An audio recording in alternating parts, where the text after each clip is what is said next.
Okay, everyone, please rise for the prayer. Mr. Linugao, kindly lead the prayer.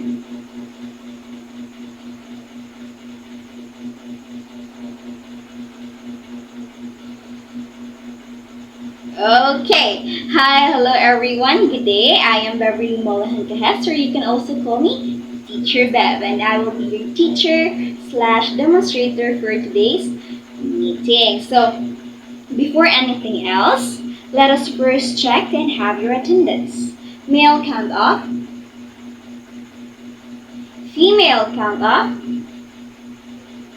Okay, very good. Everyone is present, and I think that is a good sign in opening up a new chapter of lessons to discover and to learn. But before that, may I present to you my classroom rules. My classroom rules. So my classroom rules stands for let's dance. D for do your personal best. Not just your best, but the best of your best. Second, A, always show respect because I believe respect begets respect. And negative is unacceptable is because negative can result into bad things. That is why we should promote positive energy and positive atmosphere here in our classroom with a positive relationship between you, my students, and me as your teacher. You see, we're come prepared. So as a student, I hope you are prepared in our class to listen, to discover new things, and to learn new topics. Last is E, enjoy the class. Of course, learning is fun when you enjoy it. No pressure at all, just enjoy our class.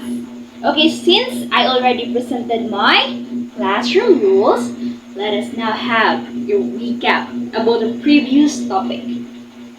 Okay, Miss Kaiton, yes? Okay, very good, Miss Kaiton. So last meeting we talked about learners with difficulty in walking. So are you excited to delve into another topic? But before that, let me cut your excitement and let us first have this activity that I prepared.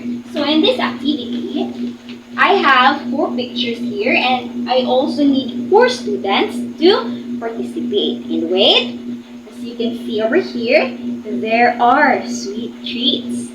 So meaning to say, when you participate, you have this small rewards. This would also motivate and encourage you to participate in our class discussions. This serves as your little rewards for doing your best and for your cooperation. Okay, so now I have these pictures and you are going to paste it to either the memory or attention function which you think these 4 pictures will fit in. Okay, I need 4 volunteers. Okay, very good. Okay, please come here in front. Okay, kindly paste it according to which do you think they fit or they belong. Okay, thank you for your cooperation. And yes, memory, attention function. Okay, since I think you really get na what I am trying to convey to you, I have a question. Okay, so what do you think will be our topic for today's discussion? Yes? Number 7, female? Yes, our topic will delve into memory and attention function. Yes. And based on our activity, how would you define remembering? Miss 21. Okay. Yes, you have a good point. Remembering belongs to memory, which means the memory works on for you to remember things, events, or experiences that already happened, which means you already have an idea on that specific event for you to remember it, or you're just recalling it. Okay, very good. Okay, next, based from our activity, How would you define attention or focusing? Yes, male number one. Yes, focusing refers to something that you need to give attention to. For you to what? To finish the task, the activities that you are doing. Yes, everything needs attention and focus. Need man gani na akong attention? Charot. Ang sa palang kahani. Dito. So, since I think you already understand this activity pa lang, and I think you are already ready. You are already ready to delve into another chapter, open up a new topic. Okay. So yes, our topic will be all about learners with difficulty remembering and focusing and actually, this topic has 4 parts. The definition, the identification, the learning characteristics, as well as the general educational adaptation. But first, we're going to discuss the definition. Okay, so memory function. When we say memory function, it includes short-term, long-term memory, and retrieval. Ma'am, unsa man ang long-term memory, short-term memory, retrieval, ma'am? So, ang first model is a short-term memory. From the word itself, short. It is a mental resources that allow for storing information temporarily and for approximately 30 minutes only. Kay short naman, dali rani mo ni makalimutan. Dili siya totally dali ra kayo, but na siya tendency nga makalimutan siya. Di mo ka short-term memory man. One of the example of this is kanang natay klase. So sa atong first subject, naka-learn ka. But when you go outside and proceed to another class, na tendency nga makalimutan nimo ang imuhang na-learn from that subject. So, nabilang to siya sa short-term memory. And now, let's proceed to long-term memory. So, binali sa short-term memory nga dahil iranin mo makalimtan or molast siya sa imong memory for approximately 30 minutes, ang long-term memory is a mental resources that allow storing of information for a long period of time. So, kaya niyang magdugay. So, meaning to say, na-learn jud siya ni mo deeper. Naka-understand jud ka kung unsa na siya about, unsa na siya nga information. And I think one of the factors po nga makaingon tanga mo stay bitaw ang information dugay nato or ang mga lessons kay if kaya nato ning ma-apply into real life situations. Yes, kung ma-apply magud nato in real life situations, lisod na kalimutan nimo. Mao nang mahugod siya sa example sa long-term memory. And the next is retrieval, which means mental resources used to recall information stored in long-term memory. Retrieval mo ni ang igor nimong i-recall na ang information na imong nahibawan. Sa long-term memory, ma-store niya siya sa long-term memory kaya ang short-term makalimtan naman nimo ang long-term magdugay. Since magdugay siya na kaya information or ideas nga pwedeng ma-recall. Ara na one si retrieval. Mao na si retrieval or recalling information stored from the long-term memory. So next is the attention function. It includes sustaining, shifting, dividing, and sharing an attention. So, unsa ba ka-importante ang function sa attention? Masuko man gani ka di kahatagan og attention. Karon, pangutan unta mo unsa ka-importante ang attention. Yes, importante kay ang attention for you to focus things. Para imo siyang mapuso to continue to do the specific tasks and activities. And now, na po yung mga types of attention. First, ang sustained attention. Kaya kaniyang charot. Mental resources used to maintain attention for an extended period of time. So, mura ni siya na siya panagutan. Kaya niyang mahatag, ma-maintain ang attention sa extended period. Yes. Next, ang selective attention. When we say from the word itself selective, pinili ra. These are the mental resources that allow for focusing on a specific stimulus that is important while ignoring others.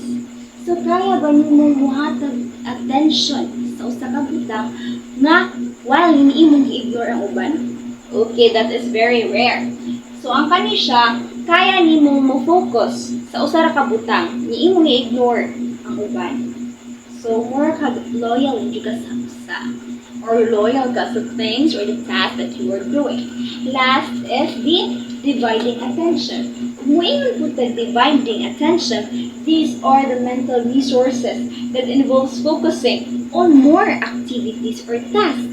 So, multitasker ni siya. Kaya niyang dungan-dungan ng tanan o i-divide ang iyang attention as well ang iyang time into the activities or the different tasks. So, one example na mahugaan ni gikan ng mag-kopya ta og notes. Kabantay ko ani, it is very evident in the classroom setting. Magkopya, magtanaw sa gikopyahan nga libro, nakipagtabi sa tapad. So you know how to divide your attention while reading, while writing, while listening, and while also responding sa imong ka storya. Okay, so do you get the memory and the attention function? Is there any questions or clarifications regarding with that one?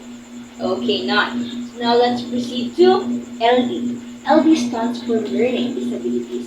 So actually, na-encounter na nila ito multiple times already sa different subjects na sa EDUC 4, sa EDUC 7, and even from sa tuang high school years. So, also ba yung LD or Learning Disabilities, ma'am? Muna na siya mga sakit. Yes, may mga diferensya ang learners na nakaapit to sa ilang learning journey. Okay, so LD or learning disabilities is a general term that refers to a heterogeneous group of disorders manifested by significant difficulties of the acquisition and use of listening, speaking, reading, writing, reasoning, or mathematical abilities. So, kani siya ang mga kanabitaw common yung mga challenges na na-face sa usa ka learners. Yes, na maglisod sila og storya, maglisod sila basa, maglisod sila o express na lang ideas. Yes, din mga ingana. So, ang kanitong specific LD, from the word itself, specific pod, it focuses on difficulties on one or more basic psychological process involved in understanding or in using language, spoken or written, which may be manifested as difficulties in the abilities to listen, think, speak, read, write, spell, or mathematical. So, bali, from the word itself, specific learning disabilities, bali, ana siya nga areas bitaw naglisod. Bali, naglisod siya og storya. Naglisod siya og i-express niya ideas orally. So, mangita siya alternative. So, ato siya sa written. So, napoy maglisod into written. So, ang iyang pamaagin in expressing his or her ideas is through orally. Yan na adyo po'y learners na specific. Maglisod og basa. Or, na-influensya na siya with different factors, and we should not judge the book. We're just looking at its cover. Don't judge the book by its cover. And now, naa po di types ang specific LD or ang specific learning disabilities. Na-encounter na po nila ito multiple times yun. Muna sila ang dyslexia, dyscalculia, o dysgraphia. But first, atong i-discuss sa unsa man ang dyslexia, ma'am. Unsa man ang dyslexia? So, dyslexia, muna difficulties with reading, speaking, and oral reading fluency. Kaya kung maglisod ka o basa, maglisod jud ka o storya. Kaya dili lang man good enough na madunggan lang nimo. Ni jud pud nimo mahibaw-an kung saon jud pud inang basa. Kaya di ka kay mo pronounce ana, maglisod jud ka og speak up. Kaya mahadlok man ka what if mali. What if mali. Mauwa bitaw ka. samot na nga daghan kayo judgmental.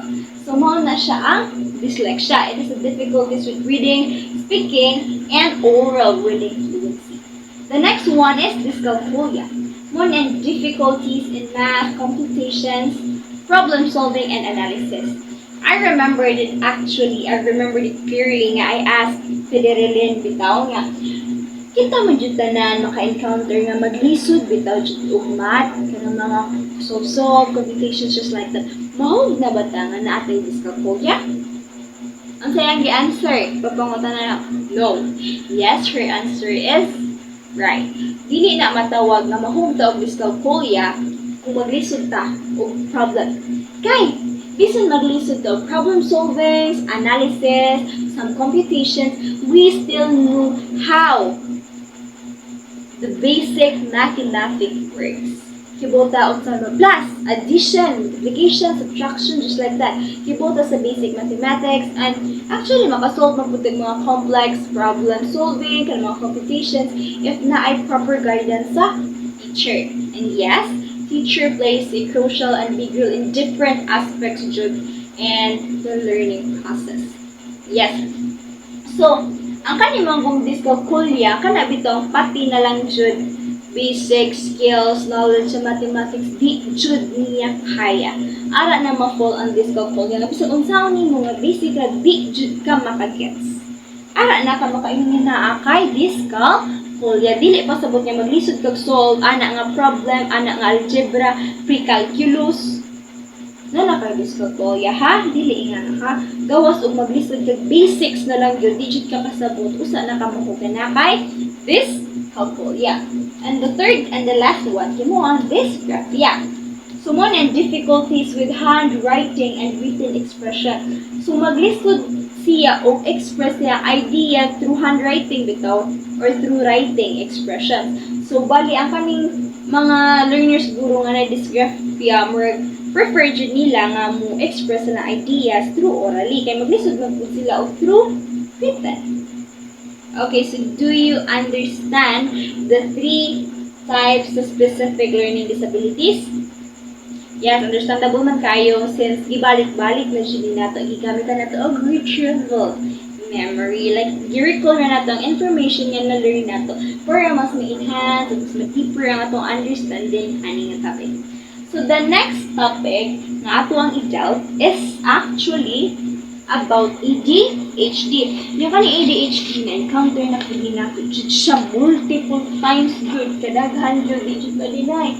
Sa ilo 4 di pa oral na ta ADHD nga na lahat ADHD. Karon unsa akong buhat. So, si Teacher Bev nangitag paagi para ma-measure ang inyong learning sa ato. Gamiton na to kung mahugba o long-term memory ang inyuhang na-gain na information sa ato ang laing subject. Apply to the retrieval and recalling the information nga na-learn ninyo. Sa mga ADHD. So ADHD stands for Attention Deficit Hyperactivity Disorder. So nakita niyo, signs. Unsa man ang mga signs sa ADHD? Then, natakol na ni nato sa inyong 4. Okay, so, I want you to give just, lang bitaw, mga signs sa ADHD nga, inyong na mauhan. By anyone.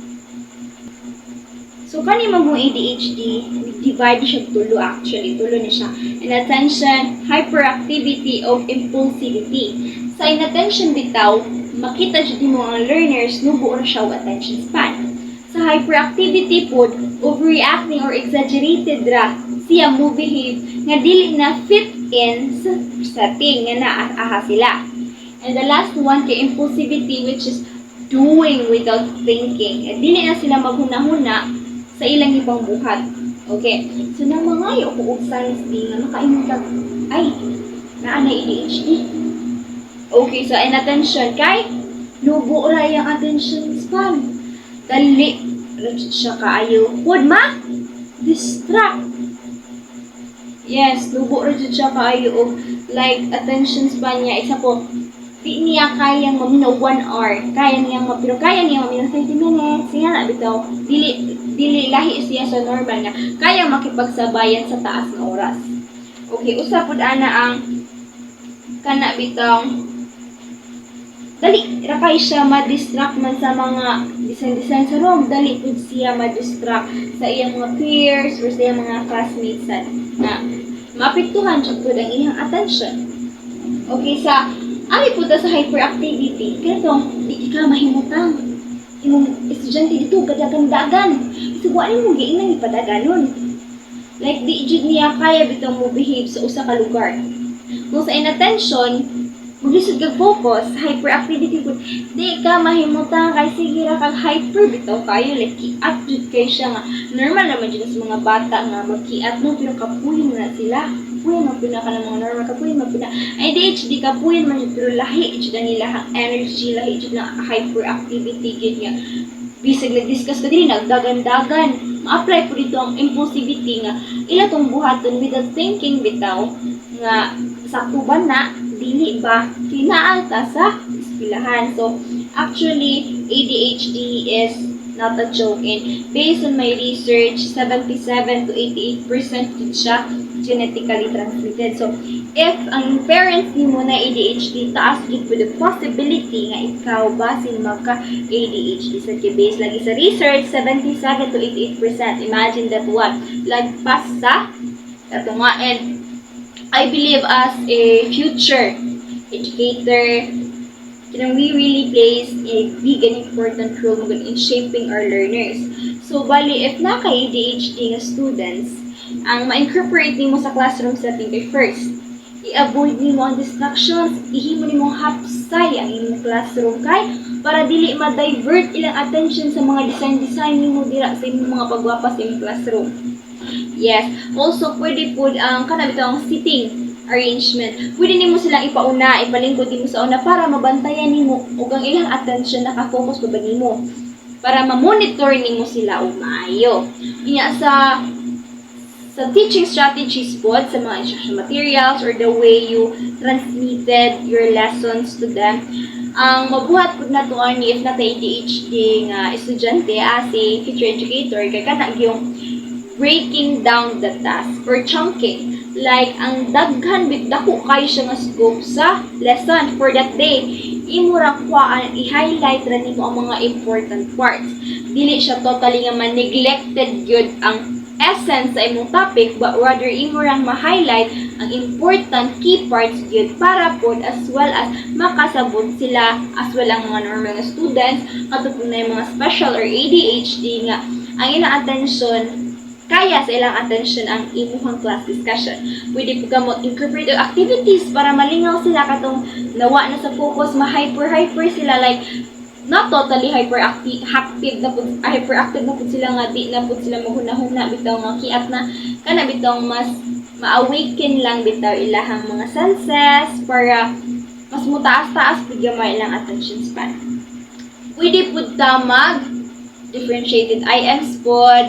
Depende po na if 50-50 sa imong students na ADHD, 50 normals, or kanang kwan lang bitaw nga evident bitaw nga students nga ug unsa ta compared sa special 50-50. Pwede ka kato lagi differentiated instructional materials kay ang negative manggod po sa differentiated nga learning materials kay it really takes time.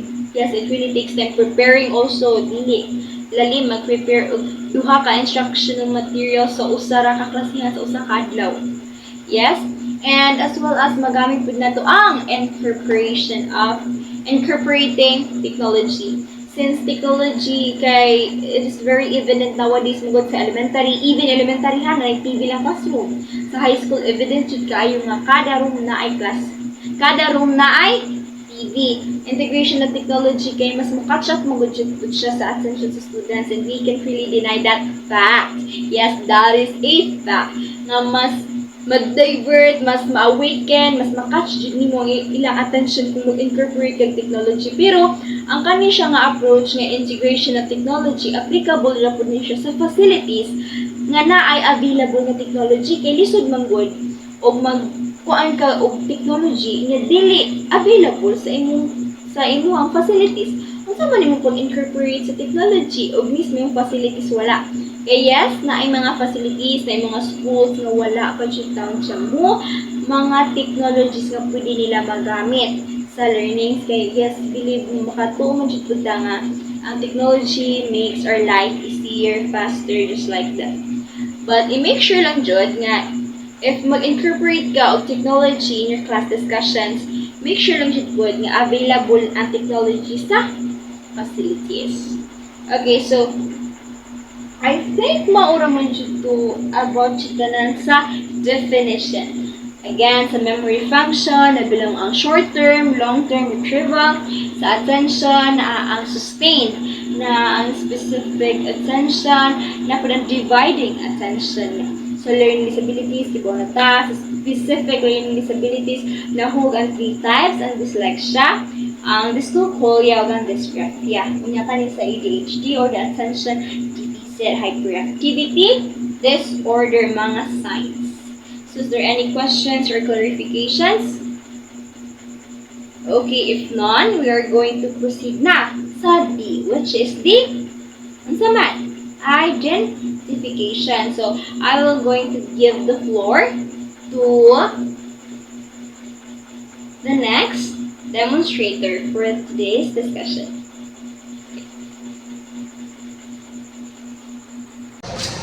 Since Ms. Beverly already tackled the different learning disabilities as well as the specific learning disabilities as well as the attention deficit hyperactivity disorder, we will now tackle how will we identify a student or a child having LD or ADHD. So, identifying a student having LD or ADHD begins with parents and teachers. A parent should have or should consult a specialist, and teachers should have a pre-referral strategies before referring the child into a special education setting. So when we say pre-referral strategies, it's just like, for example, observations of the behaviors of the students as well as how they interact, teachers, their parents, as well as their peers.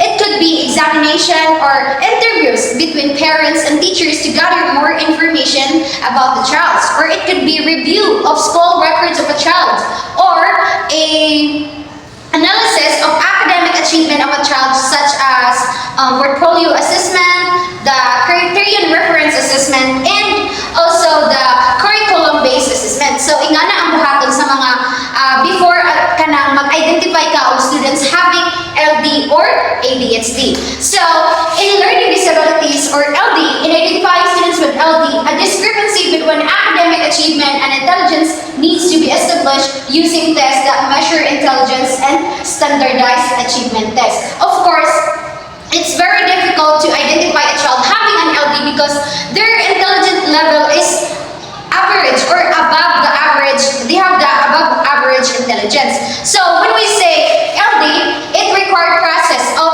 what?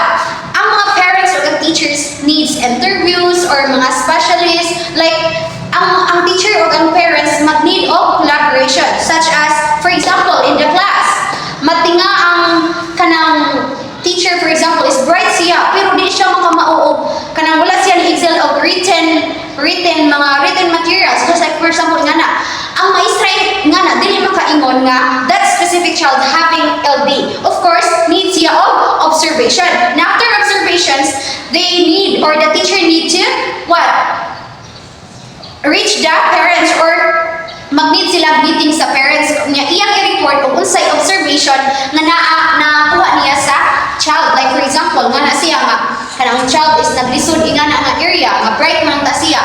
So, through observation, through the kanang discussion with the parents, no, makakuan sila, makahanasa sila or maka-realize sila things, or based on the observations sa behavior sa students, they can have a specialist nga maka-ingon dun sila nga that child is having a learning disabilities. So, dapat ang buhaton sa teacher is to have a measure intelligence and standardized achievement test. So, dili ka makaingon nga ang child is bright, wala na siya learning disabilities. It could be nga ang child is bright siya in a specific area, but naa siya specific food nga area nga weak siya. Nga, like for example, kanang dyscalculia, kanang maglisod siya, bright siya English or nana, pero that specific child having difficulties with math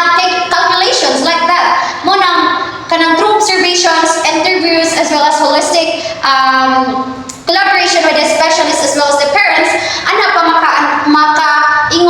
makaingon ta nga that specific child is having a learning disabilities.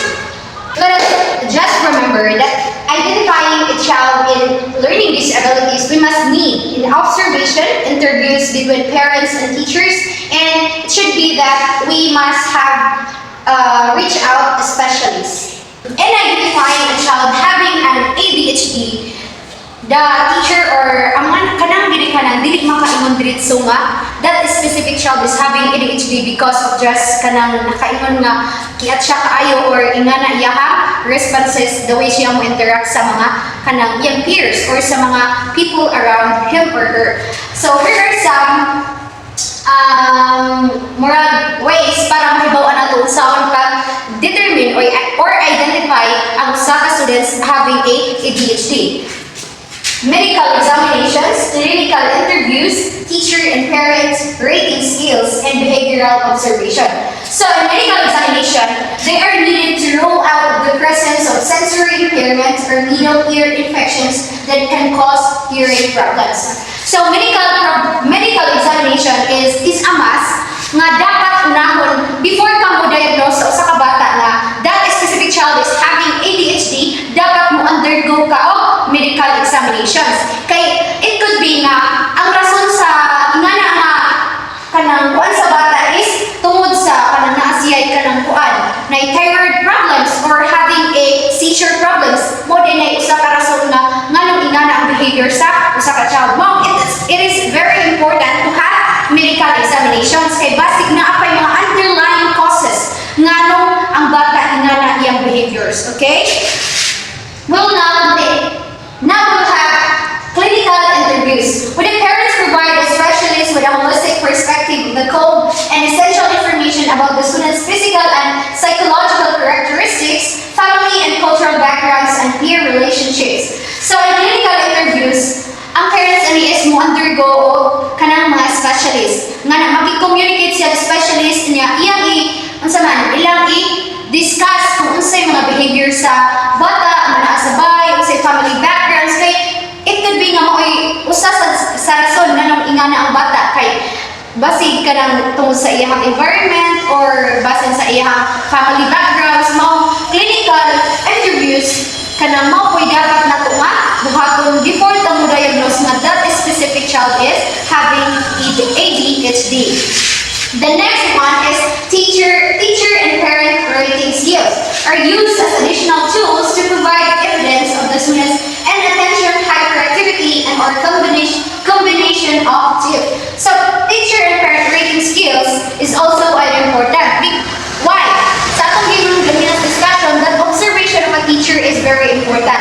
Ang usa ka teacher is one of a tool as well as the parents mahibaw nato ang usa ka child nga unsa man having ADHD. Just like for example in the class, the teacher can be a additional tool kay ang teacher may kaybaw unsay behavior sa students sa classroom nga makaingon siya nga ang bata jud kay kuan ay kanang dala additional tool kay ang teacher may kaybaw unsay behavior sa students sa classroom nga makaingon siya nga ang bata jud kay kuan ay kanang dali ra jud ma-distract kanang gamay ra dali ra kayo iyang attention span sa mga discussions unya hilig siya kanang grabe hyper siya ba kanang grabe niya kakiat nga murag makaingon ka nga dili na jud normal no. Ang rating nga nasa maestra dakog tabang para sa pagdiagnose sa bata kung naa ba joy ADHD ang bata as well as the parents would maki-communicate sa teachers kay kanang like for example they can discuss more information about how the child behave in their house or in their home kung unsa ang bata pud sa ilaha ingani basad or ingani ra siya ani sa eskwelahan no. It is a very important nga teacher and parent rating skill should be in identifying we will consider it in identifying a child having a ADHD. The last one is behavioral observation. The behavior of the students with ADHD are observed carefully and attentively. Of course, in identifying a child having an ADHD, it is very important na makaibaw ta or atong maibawan kung unsa man jud mga behaviors sa students or a child having a ADHD. And of course, the students a teacher and a parent should have a observations. Dapat i-observe nila kung ingana ba jud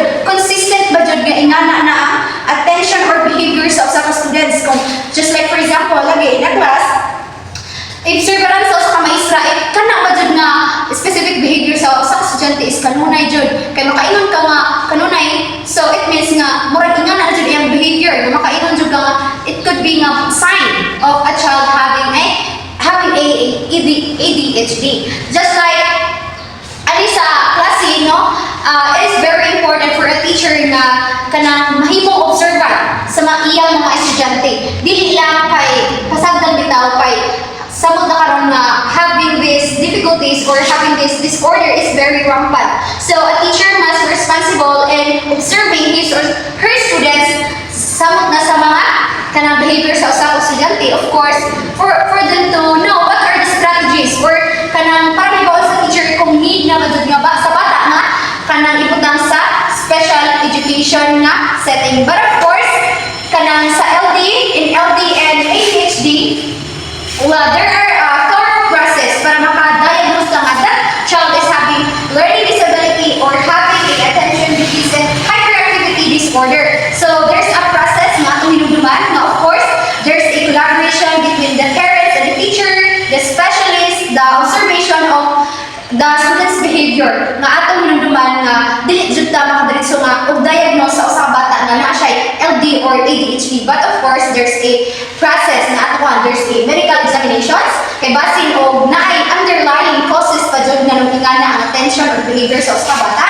Clinical interviews, it could be helpful nga kanang through discussion sa specialists and parents mga taba nga ma-realize nila kung unsa jud ang dapat or strategy ni hatag nila sa bata, as well as the teacher and parent reading skills na dapat makicommunicate ang teacher sa parents para mahibawan or mahibawan nila kung unsa jud ang rason nga ingana ang bata, as well as the behavioral observations. And I hope nga naamoy nakatunan. And for the next discussion, we will have Miss Saime Autentico.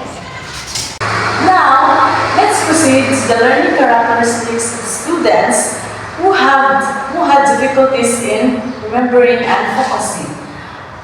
Focus on the four areas, which is the language development, reading skills, written language, and math skills. Let's first tackle the language development. So in language development, it displays delays in learning how to speak, have difficulties in naming objects, and refreshing words. From memory, and have limited vocabulary in comparison to typically developing peers. So this means that students who have difficulty in remembering and focusing are those students who have limited vocabulary in compared to those students who are normal or to those typically developing peers.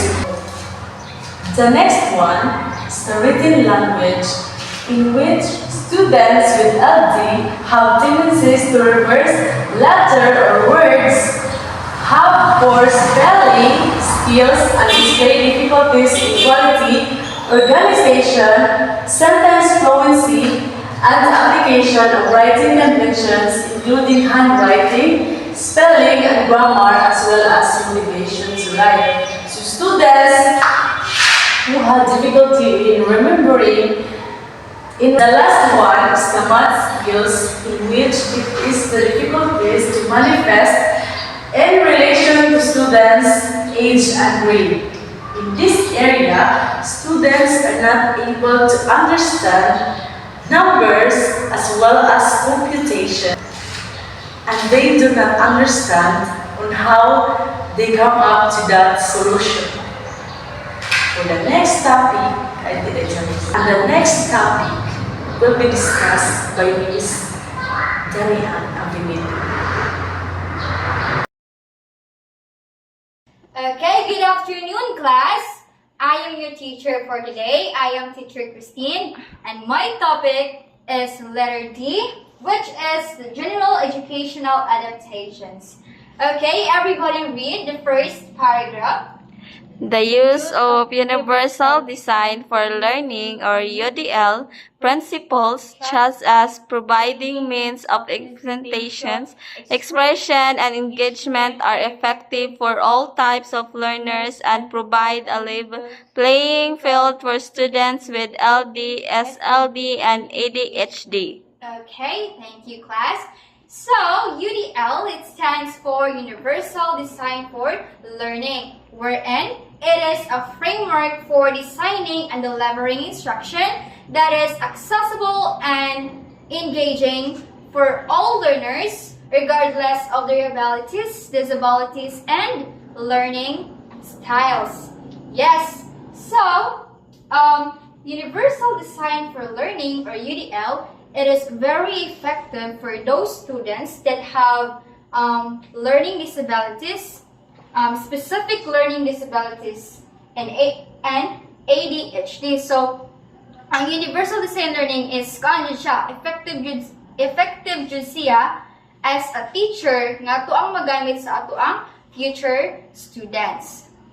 Okay, so now we'll be tackling the three multiple means. So, there are three multiple means of, first, multiple means of representation, second, multiple means of expression, and lastly, multiple means of engagement. So, the first to be discussed is multiple means of representation. So, multiple means of representations, it refers to providing informations and various formats to cater the different learning styles and preferences of the students. So first example is books alongside real books. So as a teacher or as a future teachers, instead of relying solely on textbook, as teacher we must provide a visual representations of the text. Kay nga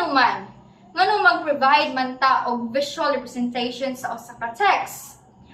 So that our students will understand easier. So, mas makasabot sila samot na tong mga kanang estudyante nga na ay mga learning disabilities. Like, for example, as students have a dyslexia.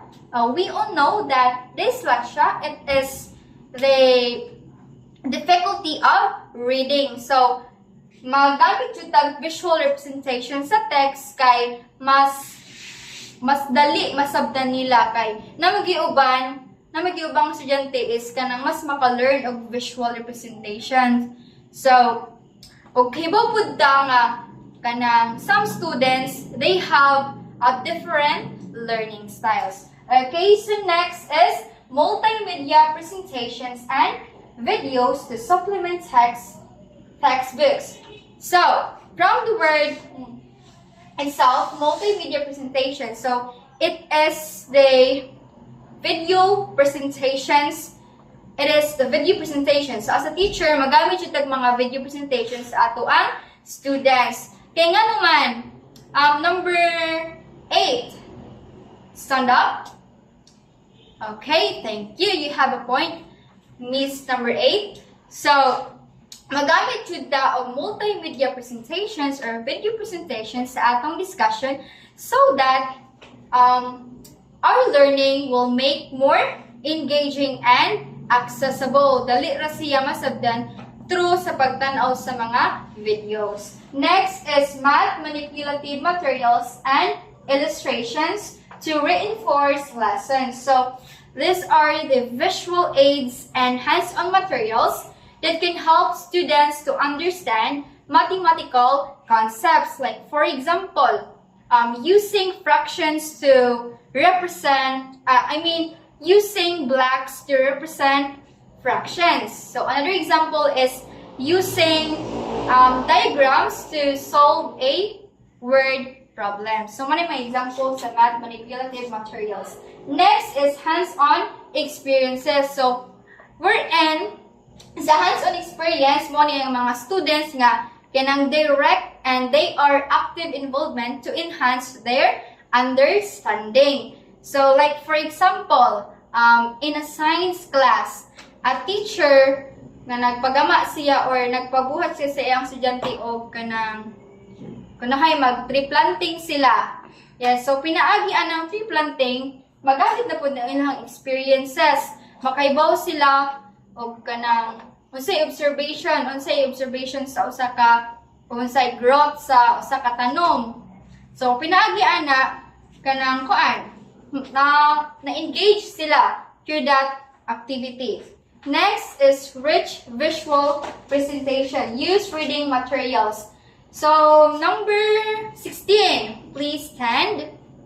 So, why is it as a teacher or as a future teacher, nganong ka nang maggamit man ta og mga visual representation sa atong mga students? Okay, thank you. Thank you for your answer, Miss number 16. Yes, it is very important for us as a teacher nga mogamit og mga visual representation sa atong mga estudyante, like for example using photos, graphic organizers, and diagrams. So magamit jud ta ana to make our discussion kanang more accessible and memorable, mas dali makakomprehend ang estudyante or students if naay mga visual aids, different visual aids. So, nasabtan dra ba class ang mga examples sa multiple means of representations? Okay, so now... 3, start. Okay, now let's proceed to the last multiple means, which is the multiple means of engagement. So, the first example is hands-on kinesthetic activities. So, it involves physical movements and interactions of the students. Mauna ni nga maggamit na ang ilahang mga bodily movements. Just like, for example, conducting experiments. And also, kanang sa subject na PE, di ba? Magamit man na ilahang mga bodily movements. Kanang ang teacher magpasayaw, dance performance. Yes, one example sa hands-on kinesthetic activities. Next is plays, drama, and dance. It is using performing arts to engage students with the materials. So, ni magpagama ang teacher o ganang kuan drama or magpasayaw ba siya sa iyang lessons. Next is simulation games. So, games that simulate real-world scenarios to teach. So, mao ni nga mga activities nga magamit nato sa ato ang discussion. So, ug mo gamit ang mga games, simulation games, dapat related pud siya sa ato ang subject. Yes. Next is role playing. So, we all know role playing. It is students take on different roles to act as scenarios. So, ano nga magpagama kag role play sa imong estudyante para mas ma-engage sila pinaagi sa mga activities, di ba? O pinaagi sa mga activities is mas maka-learn man sila ana, mas ma-engage sila ana. So next is discussion and debates. Another example, give opportunity for student choice. So a teacher must offer an options in reading materials, activities, and projects. Kay ngano mang kinahanglan man nga maghatag ng options para sa itong mga students. May I call number 19? Stand. Anong kinahanglan man nga maggamit or mag-offer tag mga options sa atong mga estudyante? Okay. Thank you for your answer, Miss 19. Miss number 19. So, kinahanglan ta mo offer mga options sa atong mga estudyante aron mas makahibaw ta kung unsay interest sa atuang students. Kay as we all know that some students, they have different learning style. Nandiyo na sila mga klase mga learning styles kung unsa sa pamaagi sila maka-learn. Munang kinahanglan kay budget ta sa ilahang interest. Next, lastly is use inquiry-based learning and project-based approach. So, student-led investigations and projects that encourage active learning and deeper understanding mo na ning teacher magpagama siya og pagama siya project sa iyahang estudyante. So, mo na mga examples sa multiple means of engagement. So, what are the three multiple means? Everybody read. multiple means of representation, multiple means of expression, and multiple means of engagement. Okay, so do you have any questions, clarifications about our lessons for today, class? None, ma'am. Okay, so if none, let's move forward to our activity. I will give the floor to Miss Beverly Cajes. Okay, now let's proceed to our assessment. Okay, our assessment, in a 1/4 sheet of paper, write T if the statement is true and write F if the statement is false. If the statement is false, write the word that makes it correct. Sabdandra class? Okay, so now I will give you 5 minutes to answer. So write your paper from 1 to 5. You may now start. Okay, are you done, class? Okay, I think everyone is done.